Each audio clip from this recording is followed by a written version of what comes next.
Beredar video yang memperlihatkan seorang pelaku pencurian makan satu meja bersama anggota Satreskrim Polres Sukoharjo.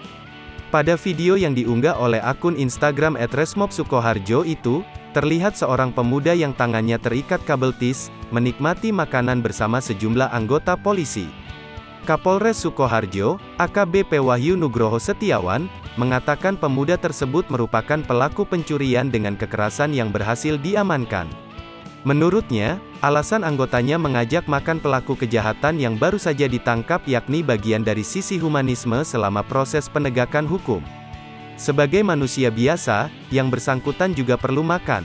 Maka selama proses penangkapan ketika petugas makan yang bersangkutan juga diajak, kata dia, kepada tribunsolo.com, Rabu, tanggal 16 Maret tahun 2022. Kapolres menjelaskan, pemuda tersebut merupakan pelaku pencurian dengan kekerasan yang terjadi di wilayah Desa Mancasan, Baki, Sukoharjo pada Selasa, tanggal 29 Januari tahun 2022, lalu. Saat itu, pelaku yang bernama Ap, 18 tahun, menggondol uang sebesar 2 juta rupiah milik seorang kakek. Selain itu, cucu sang kakek mendapatkan kekerasan dari pelaku. Tanggal 29 Januari lalu, pelaku datang ke rumah korban, jelas dia. Ketika korban sedang mengawasi kakeknya, kata dia, pelaku tiba-tiba mengalungkan pisau ke leher korban dan menyeret korban ke bagian belakang rumah. Tanpa berkata apa-apa, pelaku tega menghujamkan pisau ke kepala korban sebanyak 3 kali. Namun beruntung, korban masih bisa melawan dan berteriak minta tolong.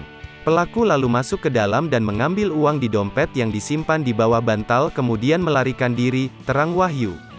Kapolres menambahkan, saat itu seorang saksi yang mendengar teriakan korban kemudian mengantarkan korban ke rumah sakit, baru setelahnya melapor ke Polres Sukoharjo.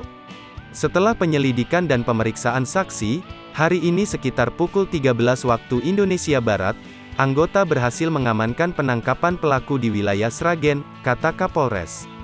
Selanjutnya dibawa ke Polres Sukoharjo untuk proses lebih lanjut, imbuhnya.